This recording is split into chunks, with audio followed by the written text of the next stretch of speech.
iScrappers, Tom from the iScrap app. Today is Wednesday, September 25th, 2019. Now, we're doing this live at 1 p.m. Eastern Time, so if you're tuning in right now, feel free to ask us questions, post comments, post prices that you've been receiving, and any viable thoughts that will help us learn more about what you're thinking about the scrap market industry, and we would love to share those thoughts and respond to those questions. Now, don't forget, every week we are sending out a lot of messages to all of our Patreon supporters. So if you're already a Patreon supporter, congratulations. You've been getting different market tips quicker than we normally are able to share them when we do our once a week report. So if you're looking to learn more about the scrap market, especially when these prices are changing as rapidly as they are up and down during different times of the years, Patreon supporter and being subscribed will be a really great thing.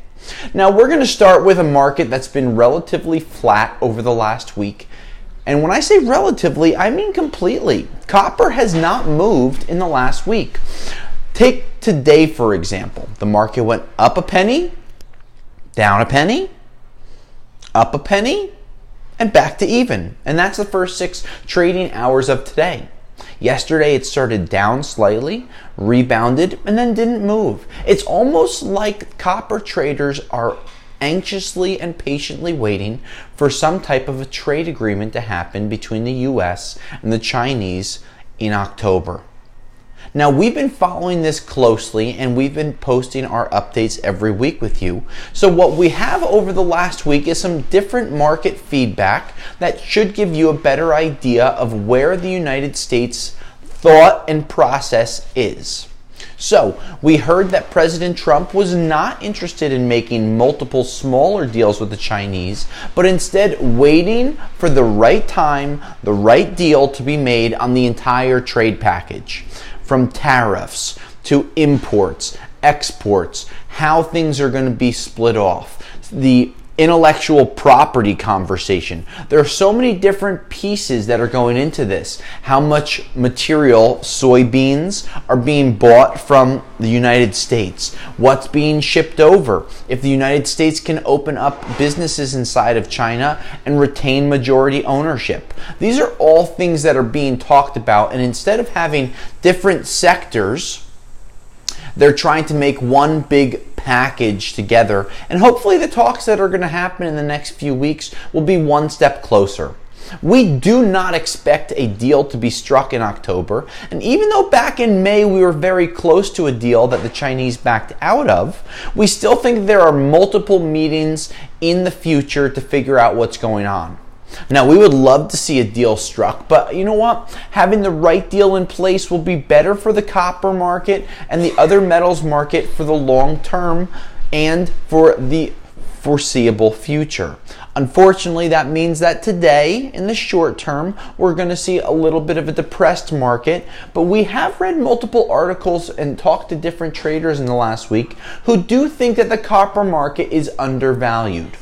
We've talked to multiple larger suppliers of copper, from the scrap world to mills and larger manufacturers, as well as overseas exports, who have started to accumulate and hold large amounts of copper with the idea and the knowledge that the market may be going up in the next 3 to 6 months, all dependent on that trade deal. Now, we don't know what you like to do, but we know that our opinion has always been to get it in and ship it out.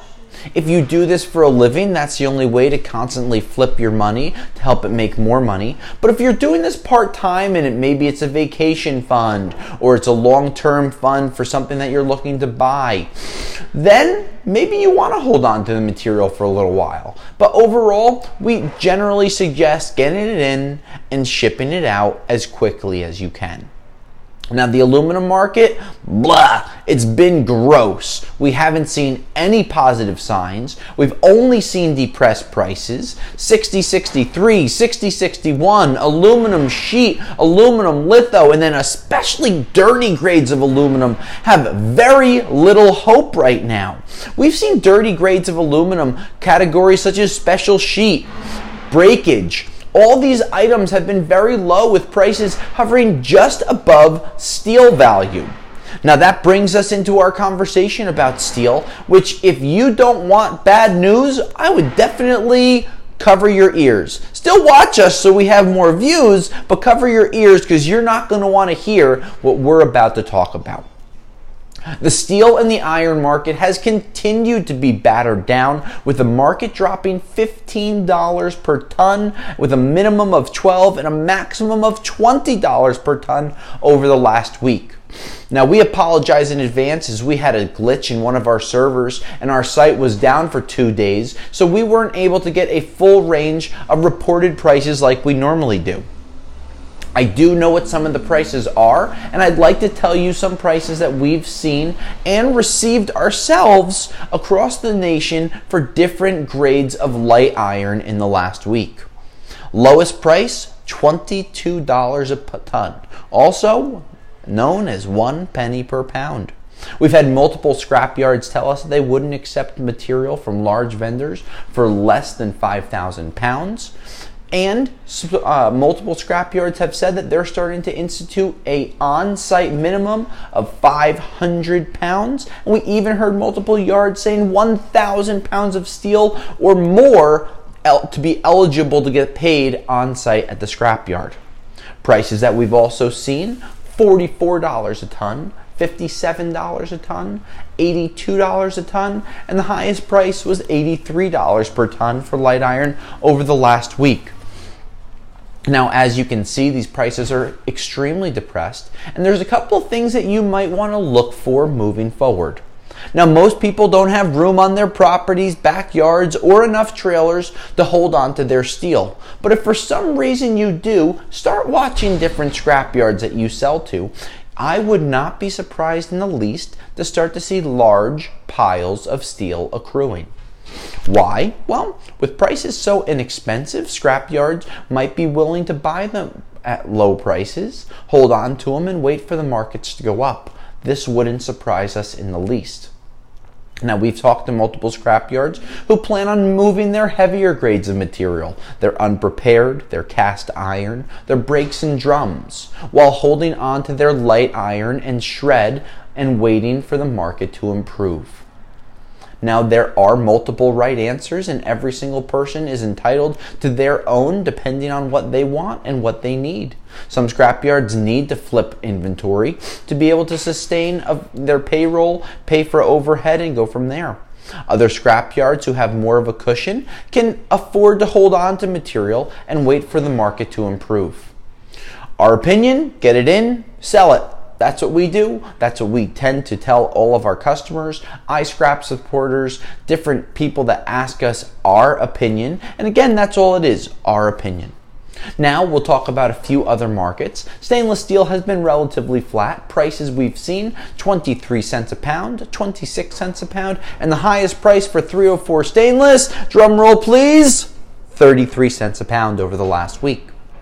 Now, we've seen the insulated copper wire market relatively low because the copper prices are not moving, the trade barriers are still in place, and we're continuing to watch these closely. The palladium, platinum, and rhodium market, while it climbed last week, affecting the catalytic converter prices, has made a small retreat today, but we still see all-time highs for multiple cap prices, both online and selling. Share your thoughts with us. Become a Patreon supporter to learn more about what the iScrap app can do for you and help you learn more about what you can do with your material. We share tips, tricks, and give a little guidance on where we think the market is going, which will certainly help you out in the long term and definitely in the short term, day to day. Overall, the market is what the market is. There's no reason to complain about things that we can't control, even though as a group we can certainly complain about a lot in the scrap pricing market today.